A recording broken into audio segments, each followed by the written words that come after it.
that matching exercise, and I think it's helpful to put nursing to the actual acid-base disturbances. So I did want to say one thing. I kept going over fluids, fluids, fluids. Nothing replaces blood. You can give patients fluids, fluids, fluids till the cows come home. If you don't have heme, you're not going to oxygenate. So watch your H&H. And I'm going to tell you another little cool trick. Hemoglobin times 3 is your hematocrit. Oh. Hemoglobin times 3 is your hematocrit. I did not know that. That is awesome. Check it out next time you go to clinical. We will. So what, on the floor in ICU, everybody looks at hemoglobin. But me being an OR nurse, we go by hematocrit. And so what happens is, anesthesia monitors it. They will watch the hematocrit as it drops. Once it hits 25, then you have to start thinking of blood replacement. And so that's when we come in, we order the blood, they draw it, we do all the typing, crossing. We'll talk about that in fluid and electrolytes. But I just wanted to reiterate, be the nurse that watches the H&H. Because if the hematocrit is hemoglobin are dropping, you might want to tell the resident or the doctor, hey, I think we need blood. It's time to, because blood helps with expansion, helps with dehydration, helps with fluid volume as well, or better than IV fluids. All right, so I'm going to go over acid base, keep it simple.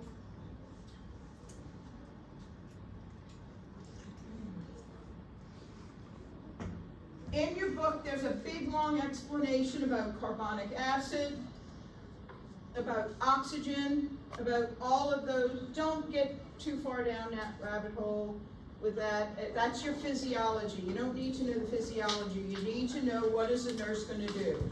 You can review that, skim through it. Don't put a lot of focus on it. All right. Here's a video I'm going to play. It's a minute and a half. It's not long, because I lose my attention span with videos.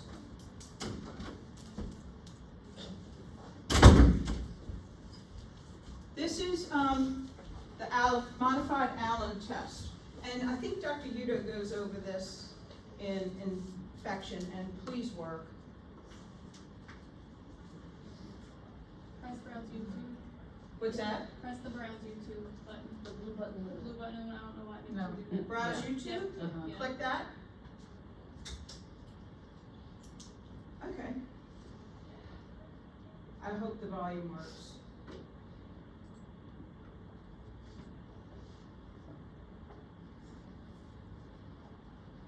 Although rare, an injury to the radial artery limiting circulation to the hand is conceivable. Prior to accessing the radial artery, verify that there is sufficient collateral circulation of blood through the ulnar artery that also supplies the hand. The most commonly performed method is the modified Allen test. Perform the test as follows. Instruct the patient to form a tight fist. Apply pressure at the wrist, constricting both the radial and ulnar arteries. Tell the patient to open his fist. See how it's blanched? If the palm and fingers remain pale in color, circulation has been successfully obstructed. Release pressure from the ulnar artery only and observe the palm. See how it pinks up? If the skin color returns to normal within 15 seconds, the Allen test is positive and you can proceed with the radial puncture. If the palm remains pale, the Allen test is negative and the radial artery should not be used for the procedure. For unconscious patients or those unable to cooperate, follow your facility's policies. Okay, that's a quick little video. You don't need to know whether it's positive or negative. You just need to know if you're in a clinical setting and they're getting ready to stick the radial artery, which is below the thumb, you need to make sure there's collateral circulation and the ulnar artery works, okay? And this will verify circulation. Because if the ulnar artery doesn't work and you stick the radial artery, you're including all blood flow to the hand and you're going to have a dead hand. And you're going to have to send the patient to surgery for a hand amputation. All right?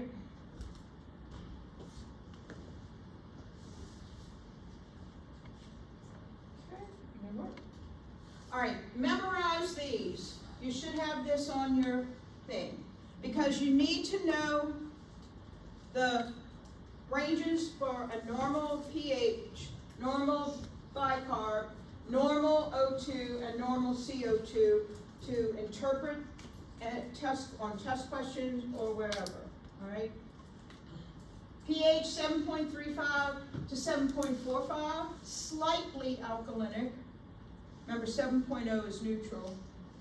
CO2, 35 to 45 millimeters of mercury, same as the pH, easy peasy. PaO2, which is central oxygenation, is more accurate than a O2 saturation, which is capillary. Okay, so PaO2 is 80 to 100. Bicarb 24 to 28, and I did double check your lab sheet that you use, and if anybody sees something different, let me know. But I just double checked this like a couple weeks ago for your bicarb. And your O2 saturation, 93 to 99. When it starts hitting 90, 89, 88, then you need to take action. All right? O2 saturations is a quick way to assess oxygenation, but it's not as good as a PaO2, which is central core oxygenation. Okay?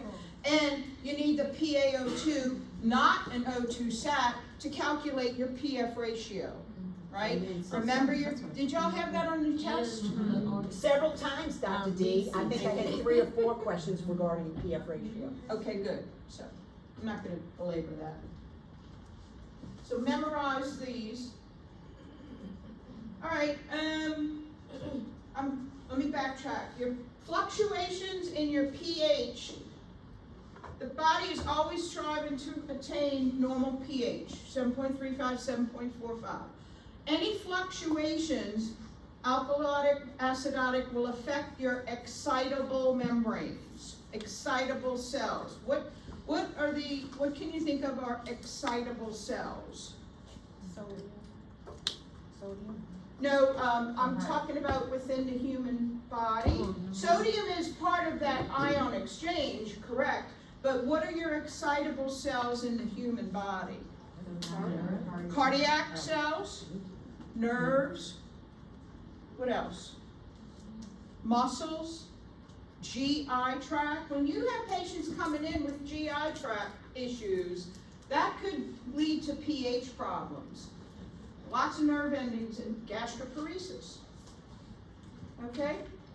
pH fluctuations also diminish the effectiveness of medications.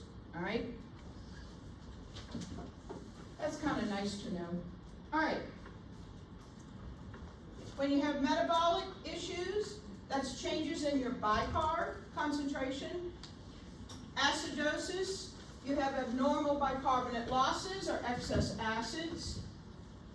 And in alkalosis, you have too much bicarb in relation to hydrogen. Remember, the hydrogen ions regulate pH. Bless you. Respiratory is your CO2 balance affecting carbonic acid. So acidosis, retention of CO2, they're not breathing, respiratory depression. Increase of carbonic acid. Think of, aspirin overdose, that type of thing. And then alkalosis, you're hyperventilating, you have excess loss of CO2. All right, steps for interpreting ABGs. I'm repeating that. Steps for interpreting ABGs. You got it? first of all, if you have a patient you're getting a blood gas on, the blood gas can be pristine, it can be perfect. And your patient looks like junk. They're turning blue, they're woozy in the brain, the mucous membranes are turning blue, the nail beds are discolored. So you can have a great ABG and the patient looks like badness happening. So look at your patient. Analyze the pH. Is it acidotic, alkalotic? The CO2. You're looking at the CO2 first because the CO2 indicates the respiratory status, and respiratory compensates quicker than metabolic, right? Metabolic takes longer, the bicarb. So you can correct respiratory quicker than the other. Look at the relationship between the pH and the CO2. Then look at the relationship between bicarb and pH. You're looking at metabolic at that point. And then remember, you don't need to know partial or compensation. Just know that the patient is fully compensated if the pH has returned to normal. You with me? Mm-hmm. All right. Make sure you go over this slide, okay? Live it, learn it, understand it. All right. Patients tend to, elderly patients over 60, which is me, I just turned 60 this year, and I'm verklempt about that. So I'm like, oh great, I have lower PaO2 levels to deal with. So about your elderly patients, I don't think I'm quite elderly yet. I think 65 might be the. Hey, Dr. D, I'm gonna be 64. Watch what you're saying. I disagree. So your hypoxemia, look at the oxygenation. All right. All right. This is on your slide, correct? Bicarb and pH moving in the same direction is metabolic. CO2 and pH move in opposite, it's respiratory. You want to trend your blood gas results. I think I started saying this earlier.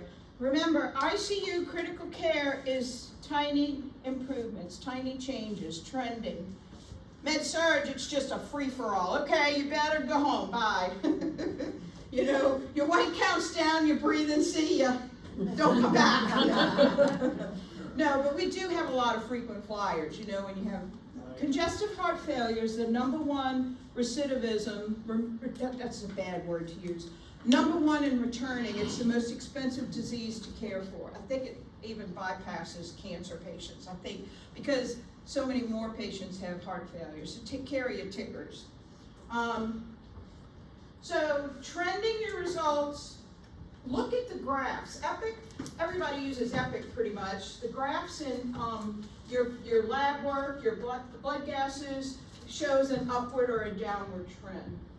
And document your oxygen delivery. If you're sending off a blood gas or you give a blood gas to respiratory because you're at Ochsner and you have a mile between beds and your respiratory therapist is a quarter of a mile away and you have to deal with something because you're right there, make sure you communicate with respiratory. Hey, this patient's on FiO2 of 0.4 on a vent versus blood gases.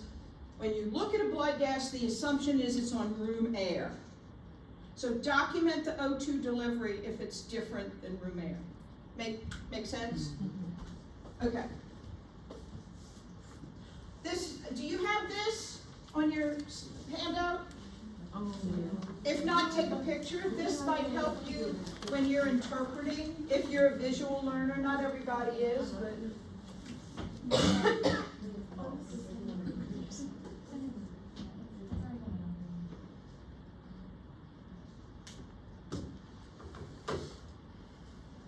Okay. Now, I'm not testing on anion gap. But you might want to look at that because I know Ms. Sean focuses on the anion gap with blood gases in her metabolism lecture, specifically in relation to DKA. So while you're studying, review that because it's coming. I don't know when metabolism she's lecturing, I don't know when that is, I think it's coming up soon, no? It is. Or did you have it yesterday? Maybe next week. So, look at your anion gap. It's negative and positive electrolytes. It measures the gap. If the anion gap is high, that indicates acidosis. That's nice to know for me. You need to know it for metabolism. Okay? All right. And the big kahuna, remember I said potassium goes with acidosis, so check your K. I tell my students in clinical, we're on a telemetry unit at UMCNO, every patient, every cardiac patient, you have to know what the K is. Because when you're giving patients diuretics, it depletes the potassium. All right? And so if the potassium is very labile, it goes up and down very rapidly. You might come into clinical and it'd be 4.5, and the next day you come in, it's 3.2. Oh my God, where did my K go?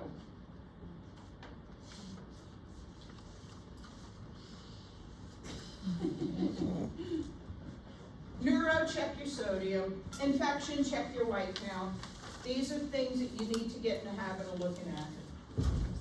All right. Mixed imbalances, I've covered it earlier at the beginning. A simple is just one, a respiratory or metabolic problem.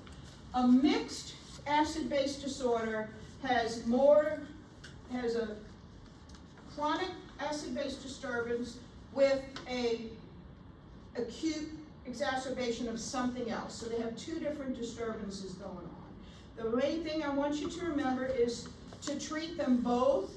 Put the attention on respiratory, because why respiratory over metabolic? I said this earlier. Respiratory corrects faster. Very good. Thank you. All right. Correct the underlying cause for each disorder.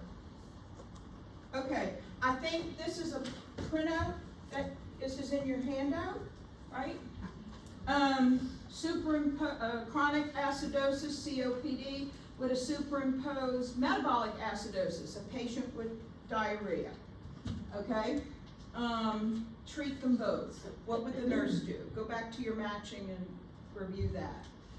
Acute respiratory acidosis, patient has pneumonia. They're not breathing. Sepsis. Superimposed metabolic alkalosis. They're probably vomiting. All right? Or a patient with a respiratory depression from a sedative who develops vomiting. And then acute respiratory acidosis superimposed on a mild. This is a patient with COPD who develops pneumonia. All right? You can have a double respiratory acidosis. You'll see a wider gap in the ABG results. Treat them both. If the patient has COPD, they're going to need breathing treatments. They're going to need maybe some fluids, O2, 2 to 3 liters, but give them antibiotics if they have pneumonia. You with me? Breathing treatments. All right? Keep it simple, okay? Chronic with an acute acid-base disturbance. All right? Okay. I do have some supplemental things on Canvas. These are some practice questions for acid-base. The simple and mixed, up-to-date acid-base. It's got some other content in here, but look for the mixed disorders. You don't have to print it. You can read it online. It might help explain it better. Up-to-date is a evidence-based repository that's constantly updated. Ochsner has it. UMC has it. Use it. It's really good if you're looking for something obscure. And I think that's the only supplemental thing I have. All right. Let's go through some practice questions. All right. If you need to leave, I totally get it. It's your call. It's your call, your life. But I am going to do these practice questions for acid-base and then go over next-gen stuff, okay? All right, so does anybody have an answer for this? Patient has an NG tube that's been connected to intermittent suction for 3 days. What are you monitoring for? Metabolic alkalosis. Very good. Okay. All right. Nurse is caring for a patient with pneumonia and finds the following blood gas result. What is a priority nursing intervention? All right. So is this acidosis or alkalosis? Acidosis, because the pH is 7.3. Right? CO2, is that normal? No. That's high, very high. They have an airway oxygenation issues because of the pneumonia. O2, not good. What's a priority intervention?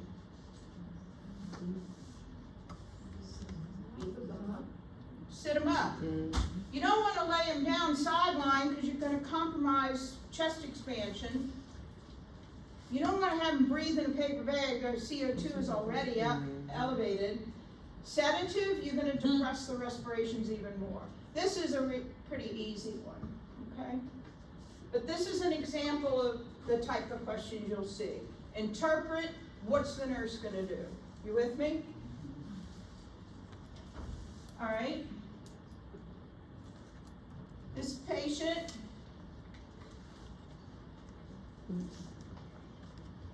nurse is helping him breathe into a paper bag. Patient tells the nurse her child is in the ICU after a bike accident. They're upset, they're fearful, they're anxious. What is the acid-base disturbance you would expect to see? Respiratory alkalosis. They're losing CO2. So what the paper bag, while maybe it works, what's the better thing? You're going to give them a little sedative. Nothing major, maybe a little Valium, diazepam. Valium's good, it's in the benzodiazepines, but Valium has a very short half-life. Well, not very short, shorter than Ativan. So it'll leave the system quicker. Maybe they'll get some Xanax or what's the other one they use? Anyway. All right. Those are my questions. Any questions? Let's go over next gen. They started it in April 2023. Our pass rates have gone up remarkably. We were hovering around 70% pass rate last year. Our spring graduates, our pass rate's back up to the high 80s. Next generation is moving from conceptual and going back to the medical model. It's come full circle. It was medical model when I first started nursing, when I first started teaching. Good. So National Council, if you know, has anybody told you any of this yet? Is this all new information for you? I shared the 7 questions for next gen when we did our little SVT scenario. Oh. You know, recognize the cues, analyze the cues, hypothesize, intervention, evaluate. Just that, not the history of next gen. Okay, thank you. So National Council State Board of Nursing, they regulate NCLEX, all right? You can go to the website, ncsbn.org. Go explore the resources, there's tons of information. Clinical Judgment Measurement Model, CJMM. It's like ADPI with an extra step. But the language has changed a little bit, all right? You can look this up on the NCSBN website. What you're looking at is layer 3. Recognizing cues. Analyzing cues. Prioritize hypothesis. What are you going to do? What's your priority with caring for this patient? What are you actually going to do? Generate solutions. Take action. That's your nursing interventions. And with everything in medicine, you have to evaluate the outcomes. That's why you have to go for follow-up doctor's appointments. That's why you're following up care, discharge, follow-up. So this is a little different from ADPI. The terms have changed. And we, as faculty in level 4, have started including these terms in our test questions. So recognizing cues, that would be recognizing your assessment findings. You may see cues instead of assessment in test questions. Analyzing your assessment. Generate solutions. Taking action, that's your nursing intervention. You're gonna, instead of what the intervention is, what is the action you're gonna take? You with me? I'm just trying to set you up for success when you're taking these next gen questions. And then evaluate, all right? So, I don't know precisely how next gen is handled on the boards. I do know, sorry about that. Dr. D, I've shared that you have an excellent glomerular filtration rate because you drink a lot of water. I drink too much water. Uh-oh. On the borderline, hopefully not with water intoxication. Oh, I do no. drink a lot of water. Got perfuse them kidneys. Anyway, so what you're gonna see on NCLEX, 3 patient scenarios with 6 questions, 1 on each one of these layers. So you're gonna have like a scenario, you have to recognize the cues.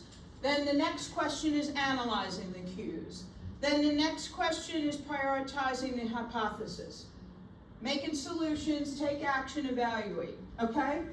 So you're gonna see 18 questions on the NCLEX, okay?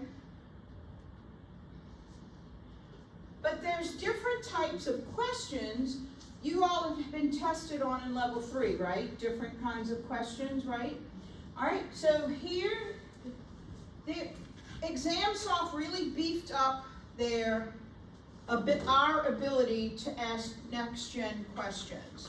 So you're gonna see a lot of these now on your exams. We only do 1 per test.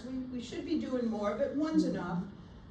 Drop down close item, CLOZE. You've seen this before. You're filling out some kind of application. You drop down what's your state. You drop down what's your city. Simple as that. You read the question and you then follow up with the drop down table. All right? This is another version of a drop down table. Drop down close, CLOZE, drop down table. All right? System interventions, neurological, respiratory, cardiovascular. The nice thing about next gen, you get partial credit. You're not penalized, at least on our tests, for a wrong answer. You may be on NCLEX, but we have our scoring system set up as 0-1, partial credit. So next gen questions in level 4 are worth 4 points apiece. If you don't pick all the answers, you're not going to be penalized. You may get 3 out of 4 or 2 out of 4. You with me? But when you take NCLEX, it's going to be plus or minus for some of the questions. So you might have a deduction on NCLEX. We don't do plus minus. It's unfair. All right? Next type of question. This is a matrix multiple response and a matrix multiple choice. So you're going to see a scenario, you're going to see maybe some assessment findings, and then you have to pick from the table what corresponds with the assessment findings. All right? Here's another one, matrix multiple choice. You have assessment findings. Now, I will say this, the questions, these are straight from NCSBN website. I can't vouch for the accuracy. They are not accurate. I'm merely trying to show you the types of questions you'll see. I have some that I created, and that'll be at the end. Hopefully they're a little more accurate. So assessment findings based on the scenario, has the patient improved? Is there no change? Or is the patient declining? So you may see this triple column with questions on answers on one of our tests. Am I confusing y'all, or is this helping? It is? Okay, I just want to give you an idea what you may see. Oh, I remember this from class. This is how I answer this. All right. This is a multiple response grouping. So you may have, it's just kind of flipped a little bit. You may have the body system, and then what are your potential nursing interventions or potential nursing actions, okay? And then you pick from the list. So each one has 4 answers. Then they have beefed up, select all that applies, where you may have 8 answers to choose from instead of 5, okay? This is what you might see on NCLEX.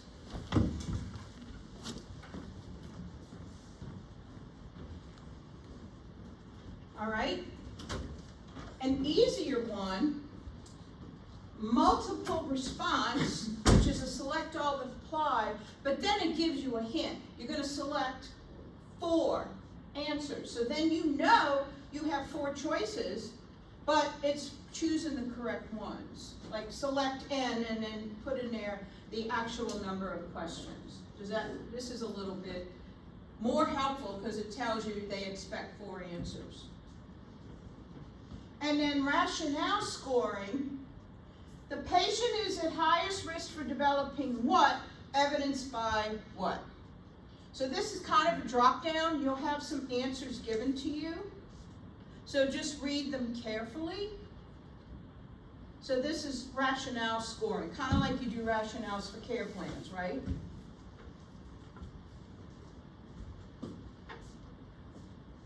Bow tie. Bow tie is kind of a cool question, and yes, we can do bow ties now on ExamSoft. So you're going to get a scenario. You know there's going to be 1, 2, 3, 4, 5 answers. So 2 from this column, 1 from there, and 2 from here. So it's like a select N. You may have drop and drag. You know how on some practice questions you take the answer and drop it to the box? You may see that. You may see check marks. So what is the patient going through? What are the actions today? And what are you going to monitor? This is an example of a bow tie question. So we now can do bow tie on ExamSoft. You may see one like this on a unit exam. We don't do any next gen questions on the final. Remember, final, no new material, 1 point apiece, 100 questions. Just get in there and barrel through it, and then you'll be an RN. In December, let's end with that part. Yes. In December. In December. Taking boards as soon as possible. Don't wait till April. 2023. Take them as soon as you can. Do SMART goals. All right?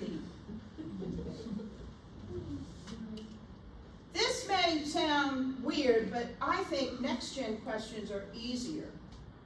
They just formatted different, and it's a way that you have to understand how they're asking the question. That's why I'm going over this.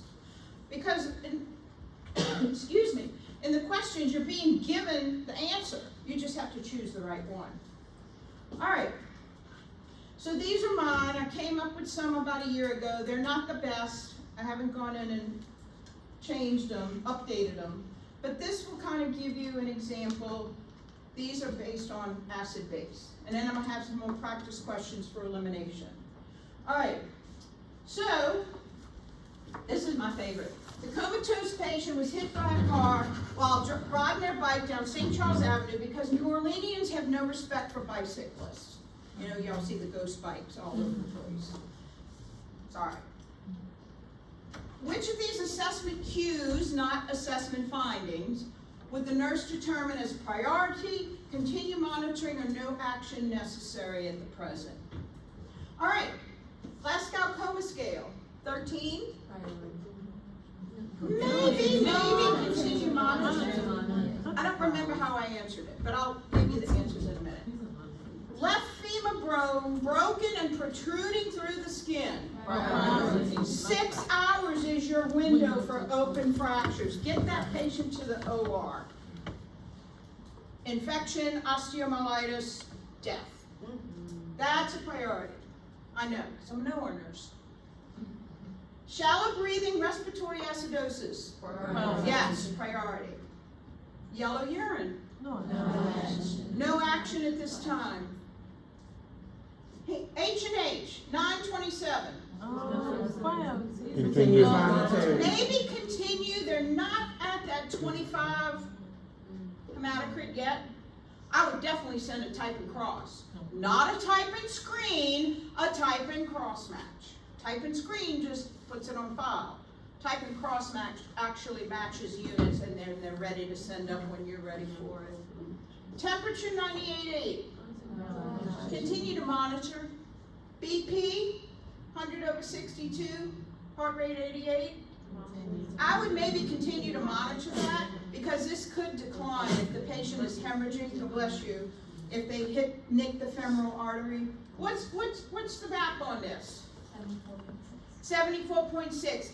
Calculate the map on every blood pressure you see on the test. I mean it. You may have an 80/50 blood pressure, but the map is 72. 70 to 100. That's a good map. But it's close. Calculate the map on every pressure. Another thing too, I'll look at the systolic. If it's 100 or above, it'll be okay. But like this week in clinical, we had a little old lady, the pressure was 98/40. The elderly people, your pulse pressure widens.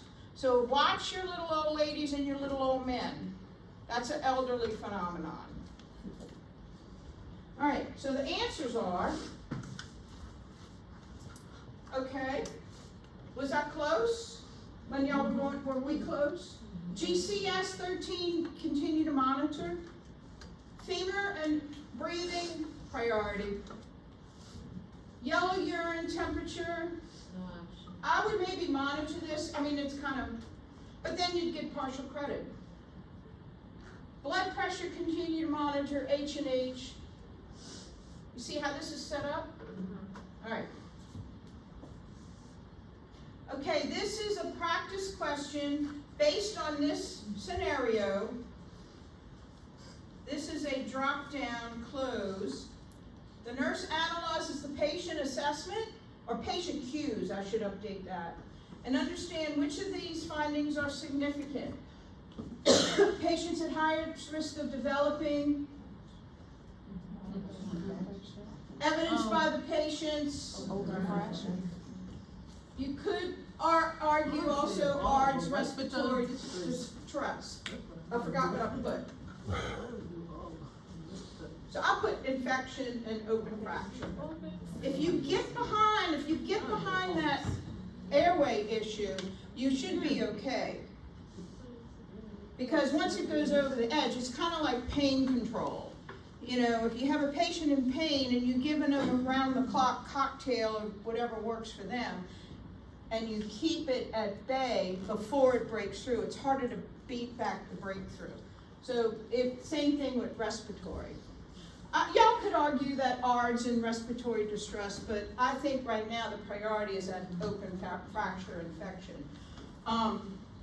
We just amputated a woman's leg above the knee because she had osteomyelitis.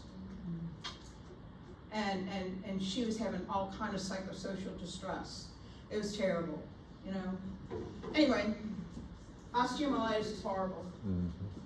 All right, next gen practice question 3. Prioritize your hypotheses. The GCS is dropping. Based on this finding, what will the nurse identify as the patient's top 3 problems? In mobility, what are you going to do? There's nothing about neuro in the mobility. You're still going to get the patient ready for surgery. Respiratory, what are you going to do? Remember, look at the body system. Don't look at the GCS. The GCS is addressed down here, neurological. Respiratory, what are you going to do? You could do respirations Q1. You'd probably administer some O2. Neurological, what are you going to do? You probably want to get a CT scan. Let me see what I put as my answers. Okay, this was multiple answers. I don't know why I thought it was one. Okay, so Mobility, I told you I was rusty, I haven't done this in a while. Prepare the patient for orthosurgery and give them some morphine. But remember, morphine suppresses respiratory. So then you're going to monitor the respirations and give them O2. But the patient's going to the OR soon, so they're going to be intubated really soon. Okay? Neuro. CT scan, neurological checks. Because if the GCS is declining, they may also have hit their head when they were impacted while they were on their bike. That's why it's important to wear a helmet, especially kids. Okay, generate solutions. The nurses notified the patient is going directly to surgery. So this is a multiple response. Which actions should the nurse perform to prepare the patient for surgery? Surgical and anesthesia consent are obtained? Yes. Nurses can't get them, but they need to check them. Perform a final neuro and respiratory assessment and report it to the OR nurse and anesthesia? That's prudent. Because you want the pre-op assessment so they know what they're looking for post-op, if there's improvement or decline, right? Inform the patients of the risks and benefits of surgery. That is not in the RN scope of practice. That's the healthcare provider. You can be present and witness it. Ask the family members to go to the waiting room while discussing the surgical process with the patient. You don't want to do that. Involve the family. Mark the surgical site. That's the healthcare provider. We are not allowed, it's not in our scope of practice. When they're obtaining the consent, the doctor will mark the site. Especially laterality, right, left leg, right, left arm, right, left brain. We had a student one time, seriously, level 2, she was in the OR at some hospital on the North Shore. They were getting ready to cut into this patient's brain, and the student spoke up and said, that is not the right side, and they avoided a sentinel event. They stopped it before he cut. Surgeon, I'm guessing the surgeon was a he, it could have been a she, and they avoided and got it rectified. Speak up. Advocate for your patient. Get the patient ice chips? No. NPO. Contact the blood bank. Let them know a type and screen will be sent. For sure. After the patient leaves, give the family members a list of outpatient physical therapists. That's not a priority right now. Maybe a discharge. Okay? So you kind of see, this is like a logical process. You can't memorize this stuff. Use your brain to, does this make sense to me? No, yes. There will be a checkbox to, like you saw in the samples, to choose the correct answers. And so we have consent, final assessment, and contact the blood bank. You with me?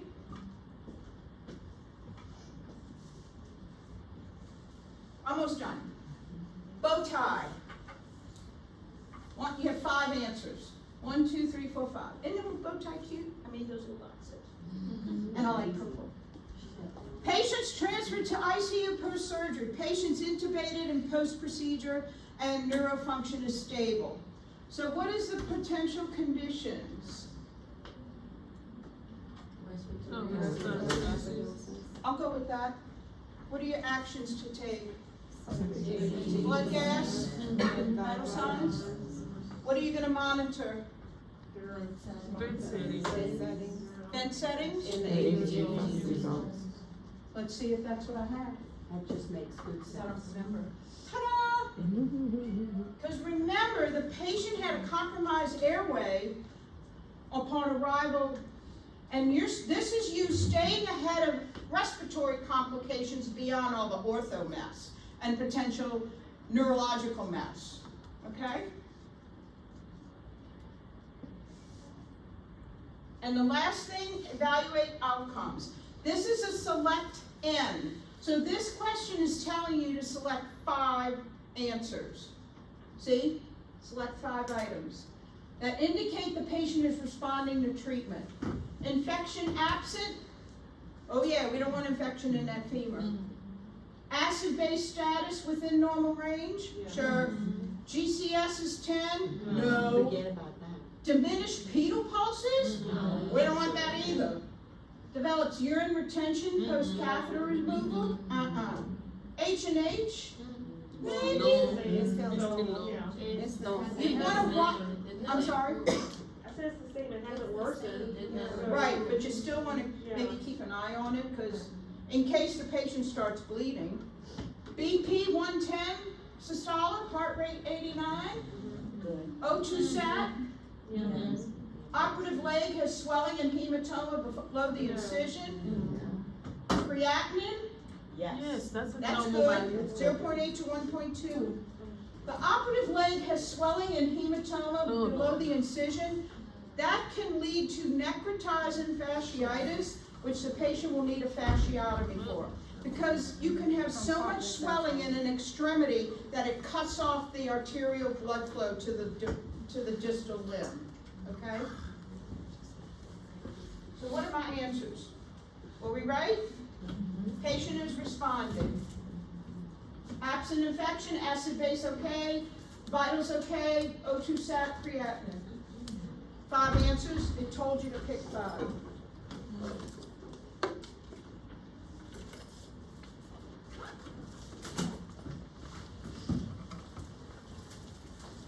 I added this. This is average time it takes to answer the different kinds of questions. So it looks like hotspots are the easiest. Have y'all seen hotspots on tests before? Like Where you point to the, You point to this area? Okay. This is just nice to know. Any questions? Yes. So, all the examples